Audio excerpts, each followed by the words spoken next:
त्रिपुरा के भूतपूर्व मुख्यमंत्री कॉमरेड त्रिपुरा राज्य कमेटी के सचिव कॉमरेड जितेंद्र चौधरी,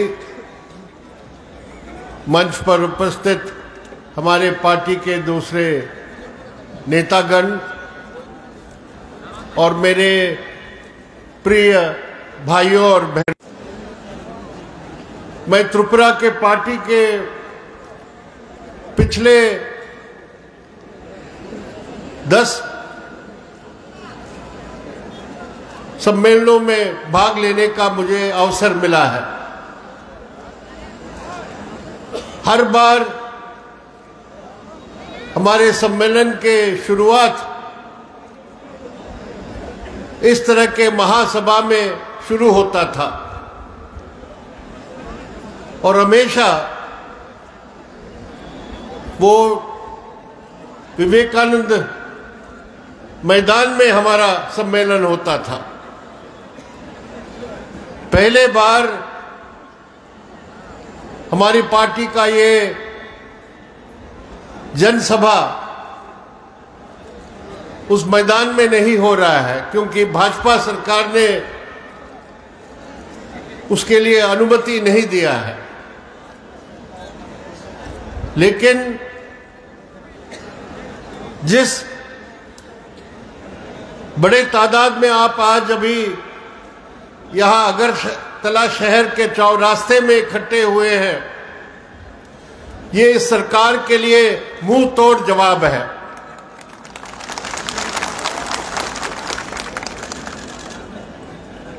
मार्क्सवादी कम्युनिस्ट पार्टी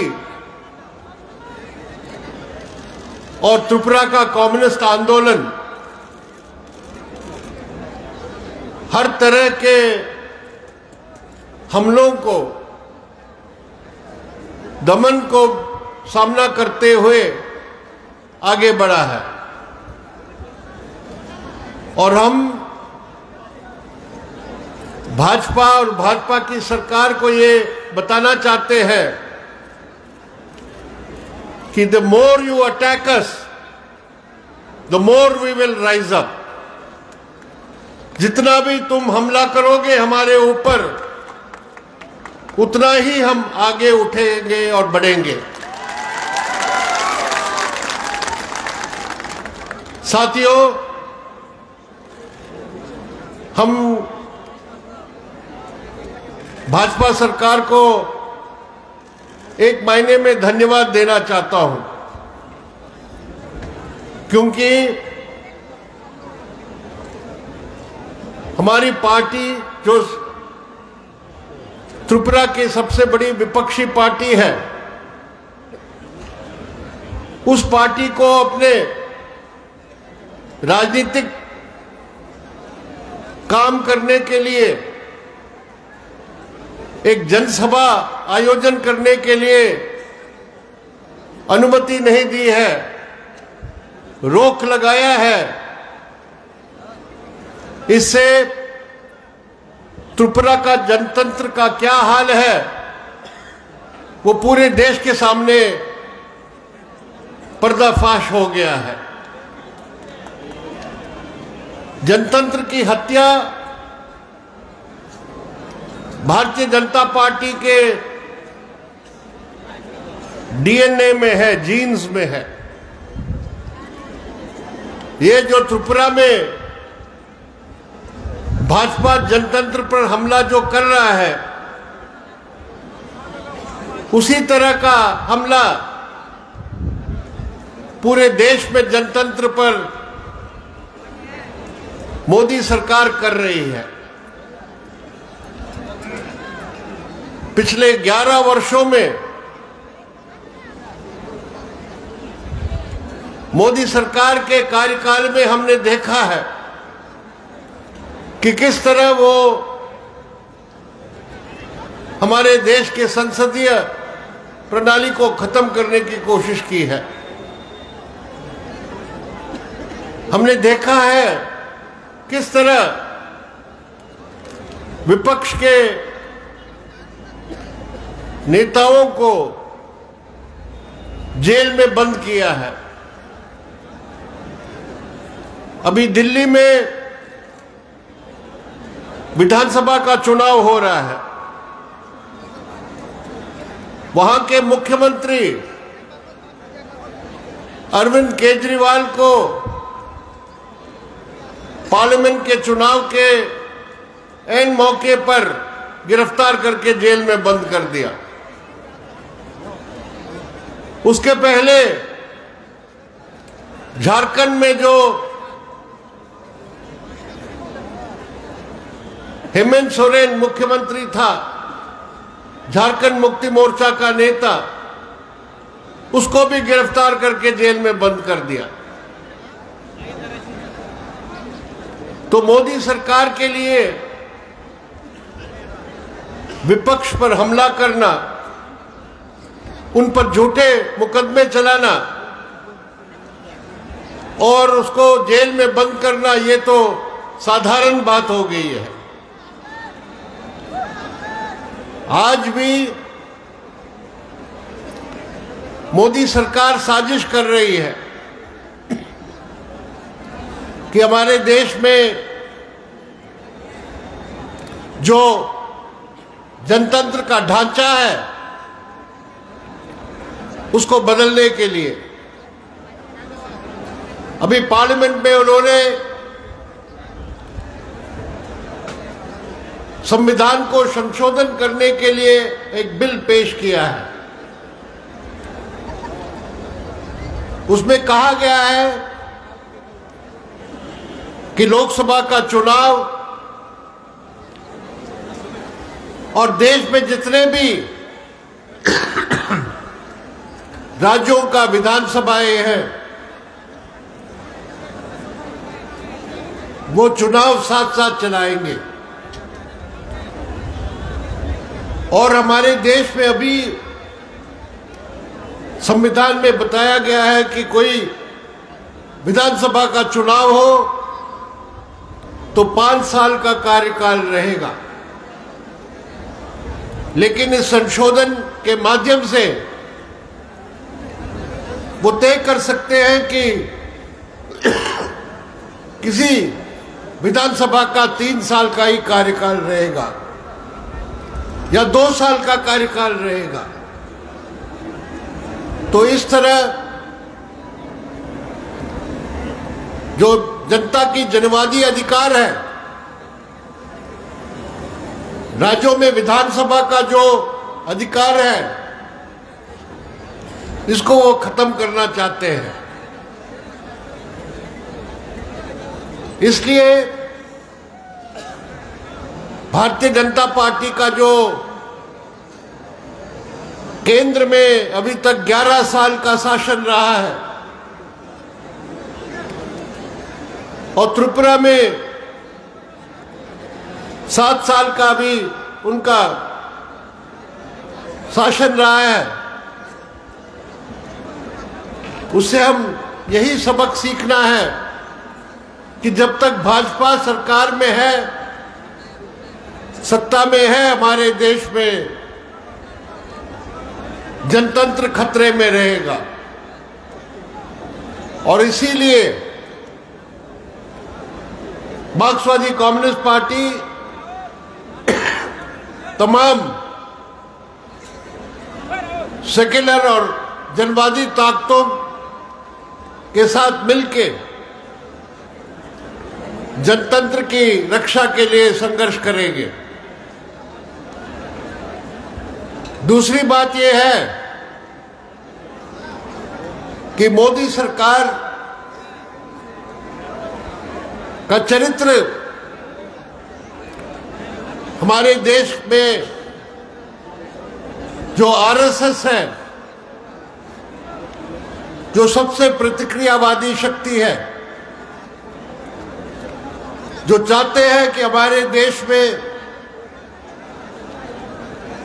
फांसीवादी तरीके का एक हिंदू राष्ट्र कायम हो, उसी के एजेंडा पर काम करने वाली सरकार है। और उसका परिणाम हम पूरे देश में देख सकते हैं। और त्रिपुरा में भी यही हमने अनुभव किया है। पहले जब वाम मोर्चे की सरकारें होती थी तो त्रिपुरा में कोई सांप्रदायिक तनाव और दंगे नहीं होते थे,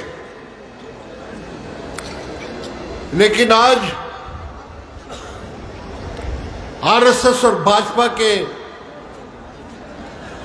साजिश के कारण जगह जगह पर त्रिपुरा में सांप्रदायिक लड़ाई और दंगे हुए हैं और यही उनका गेम प्लान है। पूरे देश में हिंदू मुस्लिम तनाव बढ़ाना, हिंदुओं को बताना कि आप इकट्ठे हो, एक हो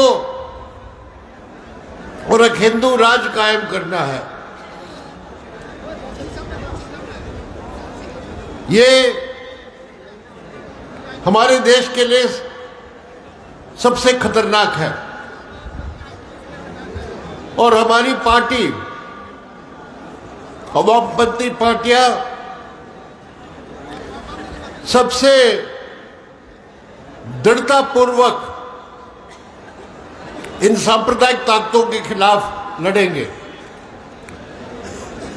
और त्रिपुरा में भी, त्रिपुरा का जो गौरव में कम्युनिस्ट आंदोलन का इतिहास है, जब तक हमारे पार्टी के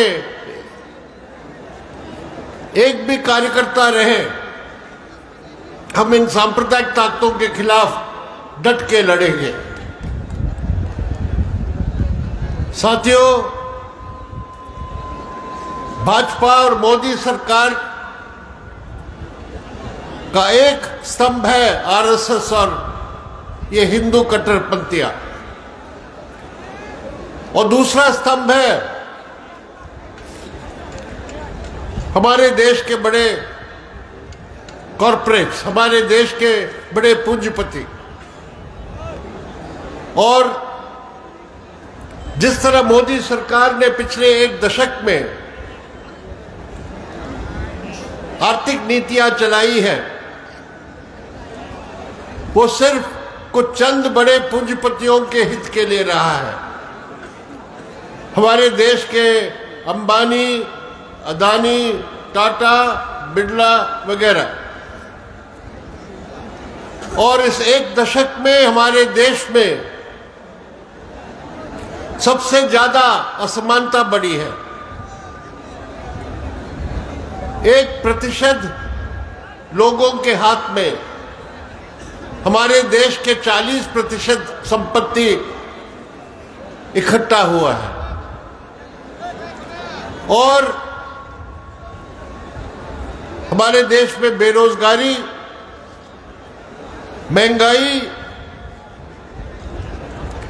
और अमीर और जगह जगह पर त्रिपुरा में लोगों को राशन नहीं मिलता है। ट्राइबल इलाके में भुखमरी के केसेस भी सामने आए हैं। इसीलिए त्रिपुरा के आम जनता के लिए, उनके आर्थिक अधिकारों के लिए, उनके सामाजिक अधिकारों के लिए और उनके जनवादी अधिकारों के लिए मार्क्सवादी कम्युनिस्ट पार्टी इस सम्मेलन में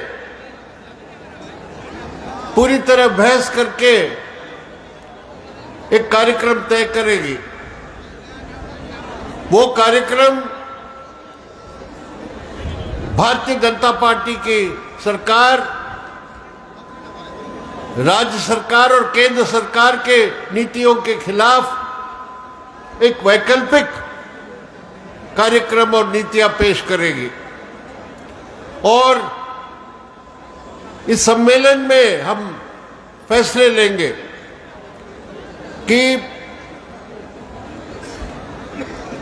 त्रिपुरा के मजदूर, किसान, खेतिहर मजदूर, कर्मचारी, नौजवान, महिला,